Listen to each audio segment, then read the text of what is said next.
We all want to be successful. We all want to achieve those big, ambitious goals we set for ourselves. But what's the real secret? Well, today we're going to dive into a really powerful story that reveals the two things you absolutely need to turn pretty much any dream into a reality. So, let's kick things off with a question that I'm pretty sure we've all asked ourselves at some point. Why is it that we can have these incredible ambitions, these amazing, detailed plans, but so often they just sort of fizzle out? What's that barrier that always seems to stand between us and what we really want? Well, it turns out that gap between our biggest dreams and where we are right now, it often boils down to two really simple but super powerful obstacles: not managing our time well and a serious lack of patience. It's usually not about a lack of talent or ambition, but all about how we handle these two fundamental things. And to really get a handle on how to beat these obstacles, we're going to dive into this amazing little parable about a young man named David who was looking for the exact same answers we are. So picture this. We're in this small town, and there's this wise old man who has a pretty peculiar ritual. Every single day, he'd sit by the river, just repeating the same phrase over and over to anyone who would listen. And this is what he would say: "You will get what you want." Now, most people, they just walked on by, probably thinking he was a little crazy.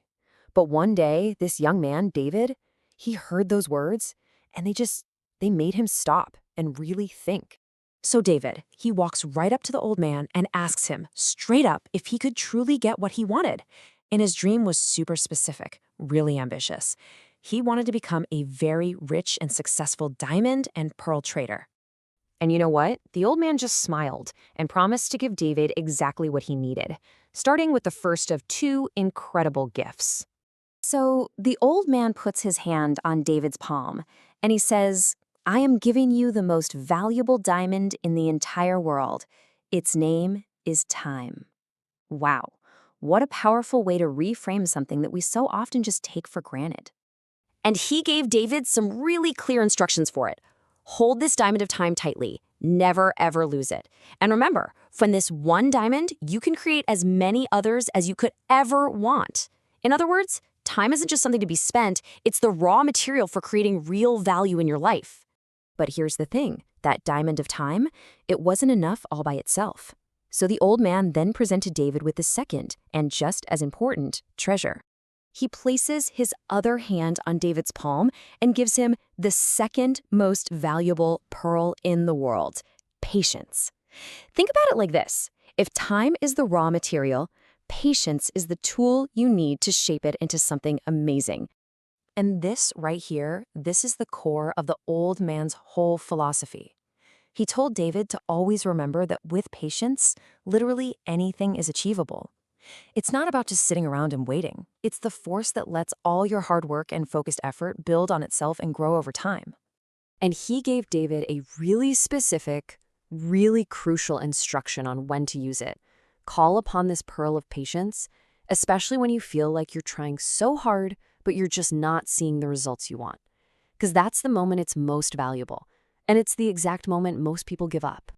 And for David, it was like a light bulb went off. He totally got it. He realized that these two things, time and patience, were the greatest treasures he could ever hope to have. So the question is, how did he actually put this wisdom into practice? So right then and there, he makes two promises to himself. One, he would never waste time. And two, he would always stay patient no matter what. And he didn't just wait for a miracle to happen. He took action. He started working as an apprentice for a big diamond trader to learn the business from the inside out. And his journey, it was the perfect proof of this wisdom. From that first meeting with the wise man, he got to work, he dedicated himself to learning the craft with total honesty, and over time, through that combination of hard work and patience, he eventually became one of the top diamond traders in the whole country. Look, his story isn't some fairy tale about magic, it's about a principle. David proved that the old man was absolutely right. By valuing his time and exercising patience, he was able to turn that huge, ambitious dream into his actual reality. Okay, so David's story is great, but it's more than just a nice tale, right? It's a practical guide. So the real question is, how does this wisdom apply to our own lives, right here, right now? And that's the key takeaway here. These treasures, they're not just for David in the story. We all have them. Every single one of us is given the diamond of time and the pearl of patience. The only difference between success and failure is simply how we choose to use them. So, what this story really leaves us with are a few core truths to hang on to. Value your time and hold on tight to your patience, especially when things get tough. Now, it sounds simple, I know, but in a world that demands instant results and is constantly throwing distractions at us, these two virtues have never been harder to master. But at the end of the day, nothing is more powerful than time, and no treasure is more valuable than patience. And that brings us all the way back, full circle, to that strange thing the old man kept saying. At the beginning, it sounded like a hollow promise, right? But now we get it. It's a conditional statement. You will get what you want if you value your time and practice patience. So as we wrap this up, just remember that the wise man has passed these same two gems, time and patience, on to you. The only question left is, what are you going to build with them?